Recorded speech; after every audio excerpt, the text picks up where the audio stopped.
dia, boa tarde, boa noite, quem fala aqui é o Renan e você está no Megascópio, retornando mais uma vez sobre Sandman para bater um prego no caixão da adaptação da Netflix dos quadrinhos, porque hoje o episódio é sobre a morte.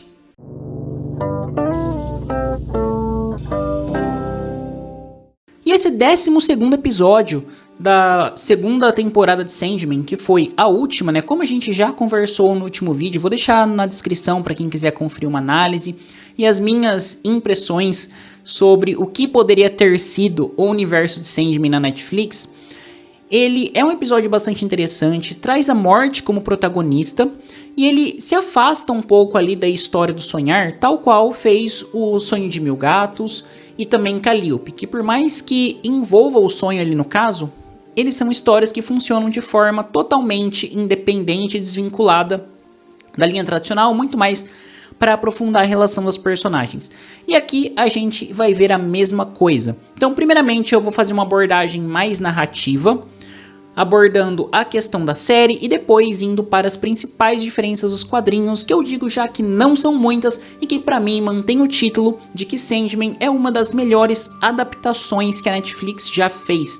Quando a gente compara o material base com o que a gente vê no streaming, a gente pode ver que ok, teve mudanças, foram atualizadas muitas coisas, mas a gente tem que levar em consideração que Sandman foi escrito ali nos anos 80, 90, então o que acontece é que de lá pra cá muita coisa mudou e para conversar com um público que talvez vá assistir agora, as coisas foram trazidas para a nossa época. Tudo muito bem localizado, mantido o sentido que o autor gostaria de trazer aqui para o quadrinho e bastante interessante. Então assim, eu acredito que quem, como eu, leu os quadrinhos de Sandman na adolescência, ou quem tá tendo um contato agora, vai ter uma boa impressão da série. E para quem leu, vai ver o quão fiel os roteiros estão com relação ao que está sendo mostrado na Netflix. Mas beleza, vamos aí para uma análise breve do episódio. Ela vai trazer como protagonista o personagem Sexton Furnival, que ele começa escrevendo como um e-mail para sua ex-namorada e ele pretende tirar a própria vida ali com alguns soníferos tal. E ele, no caso ali, ele já é um homem, não é adulto, né, um jovem adulto que mora com uma amiga e ele teve diversos textos publicados já sobre questões de aquecimento global, principalmente relacionado à ecologia. E esse assunto aflige muito ele porque ele tem uma descrença muito grande na humanidade devido a tudo que ele vê. Então ele é uma pessoa bastante negativa, né, com tudo que está ao seu redor, e por isso mesmo ele até pretende, como eu falei, acabar eliminando a sua existência dali.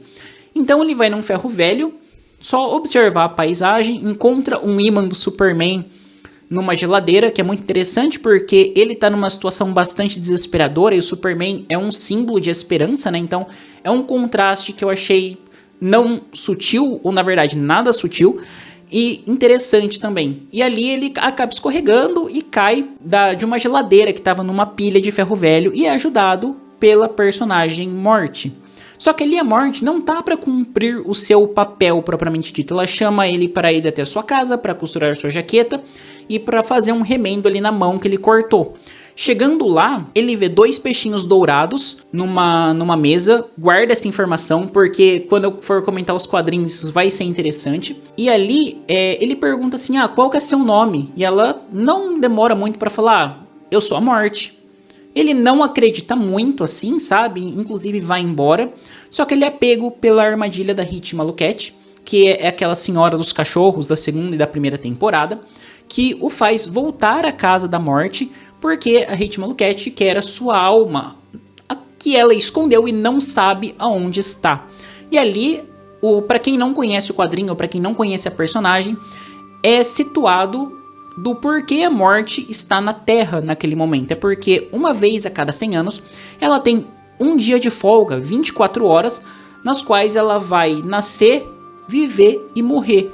Isso porque esse período para a Morte é como se fosse uma reconexão com o humano, para ela sentir um pouco do livre-arbítrio e poder fazer o seu trabalho direito, digamos assim. Então é uma passagem bastante interessante e que em certos momentos justifica bastante a identificação que a personagem, tanto nos quadrinhos como na série, tem com os seres humanos. Eu digo isso não só em relação ao trato, mas a sensibilidade com qual ela trata as situações. Então esse fato é bastante importante. E ali eles vão sair vivendo uma aventura muito louca. E nisso ela vai descobrindo muita coisa, inclusive que ela acabou sendo invocada para aquela região por um homem chamado Theo, porque ele tinha perdido a sua namorada e ele queria que ela trouxesse a sua namorada Natalie de volta. Ele é o dono da boate, no qual elas vão à noite. E ali a gente tem situações que são tensas, mas que no fundo você sabe que não vai ser, porque é um perpétuo que tá ali, né? Mesmo que ele morrer ali, é uma fase temporária que ele tá vivendo naquele momento.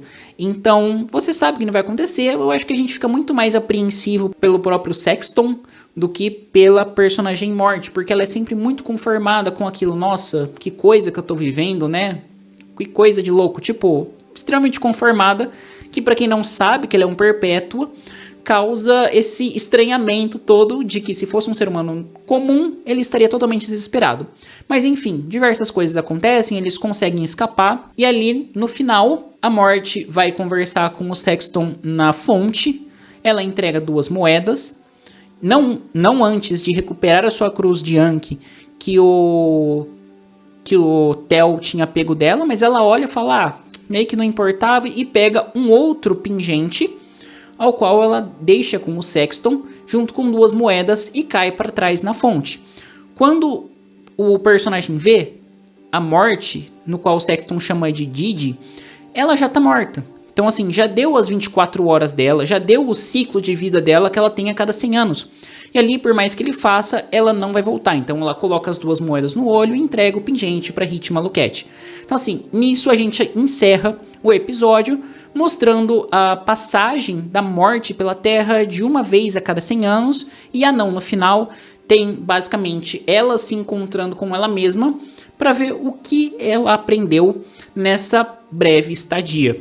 E tem diálogos bastante interessantes aqui, que eu acho que sim, vai impactar bastante, principalmente para quem acabou lendo Sandman na adolescência, que eu acho que traz uma memória afetiva da história talvez maior para a série. Mas eu acho que o que a série passa, os roteiros dela, não tiram o peso para quem tá vendo uma primeira vez. Então é um episódio muito bem feito, bastante interessante. Agora vamos para o quadrinho, porque tem algumas diferenças que eu acho que vale a pena a gente comentar. Primeira coisa, onde foi publicado e onde você pode ler. A versão minha aqui é uma versão do Absolute, ele é o 6º encadernado, né? Como eu já falei, a primeira e a segunda temporada elas acabaram cobrindo os 4 primeiros volumes absolutos do Sandman, que traz ali o Arcos do Morpheus. Depois nós tivemos um 5º que chama Teatro dos Mistérios, se não me falha a memória, eu não tô com ele aqui em mãos. E o Compilado da Morte. O Compilado da Morte ele vai trazer algumas histórias repetidas, mas a história que foi adaptada, ela está exclusivamente aqui, se não me falha a memória, tá? Que é o Alto Preço da Vida. O Som de Suas Asas, Fachada e Um Conto de Inverno, A Roda, Morte em Veneza e tal. Eu acho que a gente tem no Sandman mesmo, como outros contos que a gente tem ali, perdido não, né? Mas alocados entre as fases do Morpheus. Mas bom, beleza. O Alto Preço da Vida aqui, ele é quase 1 para 1. Só que tem algumas diferenças que eu acho que foram devidos a atualizações que a série sofreu para o público atual. Então, na época em que ela foi escrita, o Sexton aqui, ele é um personagem que tinha 16 anos. Ele também pretendia dar fim na própria vida. E não pelos mesmos motivos que o Sexton tem aqui, mas pelos motivos de que ele estava desanimado consigo mesmo, com o seu redor. E principalmente porque ele via a situação dos seus pais e meio que não queria se tornar aquilo. Então ele tinha uma mãe que ele falava, ok, você foi definitivamente uma mãe, mas não necessariamente uma boa mãe. E o pai dele, ele considerava um cara meio estranho, do qual ele não tinha tanto contato, mesmo vendo com uma certa frequência. Ele não tinha intimidade, não tinha vontade de interagir com o pai dele, fala que ele tinha uma namorada um pouco mais velha que ele, então era uma situação muito complicada que ele vivia com os pais ali. Imagina isso para a cabeça de um jovem de 16 anos. E nisso ele vai passar pelo mesmo processo, ele vai no ferro velho, ele vai cair, a morte, né, vai ajudar ele ali.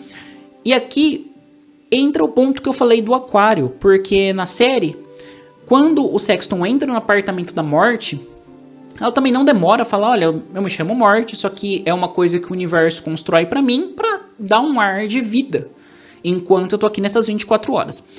E ali a gente vai ver o aquário. E por que esse aquário é interessante? Porque depois o Sexton começa a lembrar que ele tinha 2 peixinhos dourados que ele matou quando tinha 4 anos. E quando ele entra no apartamento da Morte, na série do Sandman, a Morte olha pra ele e fala assim, você sabe o nome deles? Como falando, eram os seus peixes. Então isso acaba trazendo uma referência direta do quadrinho, eu fiquei em dúvida, então eu fui reler o conto pra ver se isso era realmente um vínculo, e é. E ali a situação vai se desenvolver basicamente da mesma forma, né? Então, como eu falei, o Sexton aqui, ele no quadrinho vai ter 16 anos, uma das adaptações foi que ele já é um cara mais velho, tipo um jovem adulto, mora com uma amiga, e ele tá descontente por outros motivos, né? Como eu já falei no começo do vídeo, na análise do episódio. E ali, outra diferença que vai ter é que a Hit Maluquete ajudou a invocar a morte naquela região, não foi o Theo. O Theo também está presente, mas ele está a serviço de outro cara que quer encontrar a morte. Então aqui, o Theo na série e o Theo dos quadrinhos, eles são diferentes, porque o Theo da série, ele é a personificação de 2 personagens. Do cara que é meio ganancioso e que quer o que ele quer a qualquer custo. E também ele é a personificação do cara que quer encontrar a morte por um segundo motivo. Então, teve essas diferenças. Eu não acho que teve um grande impacto, já que o central da história foi mantido. Então, isso que eu acho que é o mais importante, sabe? A gente viu que foi feita uma adaptação. Essas mudanças ficaram bastante claras, acredito que principalmente para quem já leu o quadrinho, porque para quem tá lendo, tá sendo uma primeira vista daquilo, não vai ter um impacto, mas para quem leu o quadrinho vai ter. Mas o core do que o conto fala, dos personagens, estão todos ali. Então, é uma finalização muito interessante. Foi dito ali como um episódio extra, tal. Eu até fiz o vídeo da análise, nem esperei ver se ia ter nenhum episódio extra, porque eu falei, bom, o arco do Morpheus terminou aqui. Se tiver mais alguma coisa, vai ser possivelmente relacionado a outros personagens, a outros contos. Inclusive achei que fosse ser feita uma adaptação daquele conto de Bagdá. Mas ok, sabe, eu gostei de ter visto um episódio dedicado à morte. Na primeira temporada ela tem 1 ou 2 episódios muito interessantes ali, principalmente o som de suas asas, mas é bastante bom ver que finalizou dessa forma. Gostei do episódio. Vou falar que foi, o melhor episódio? Não, não foi. Eu acho que a série como um todo, pegando as 2 temporadas, elas se comportam de uma forma boa quando a gente une elas, que pra mim a ponto não tem nada de muito discrepante de um episódio pro outro, sabe? Pelo menos retomando aqui essa segunda temporada, não teve nada que eu olhei e falei assim, eu acho que esse episódio foi mais fraco que aquele, eu acho que esse episódio não, porque foram episódios complementares. Então isso eu acho que foi uma coisa bem acertada que a Netflix fez. E como eu comentei no primeiro vídeo que eu fiz sobre a segunda temporada aqui, analisando, eu acho que eles fizeram certo em remover esses contos no meio, porque você ia criar umas barrigas ali para tentar estender para uma terceira temporada, que não ia ficar tão legal e capaz de perder um público, principalmente o público que não tá habituado com o quadrinho de Sandman. Mas bom, vou ficando por aqui. Espero muito que vocês tenham curtido. Se inscreva no canal, ative o sininho, dê um joinha que ajuda bastante na divulgação. Na descrição, link para as nossas outras redes sociais, para o nosso site www.megascopio.com.br. E nos comentários, fala aí para mim se você já assistiu a segunda temporada de Sandman, se você curtiu, o que você gostaria de ter visto, o que você acha que vai acontecer, se você acredita que vai acontecer com o Sandman na Netflix. Lembrando que sugestões para futuras temáticas aqui no canal são sempre muito bem-vindas. Bom, é isso aí, muito obrigado e até a próxima.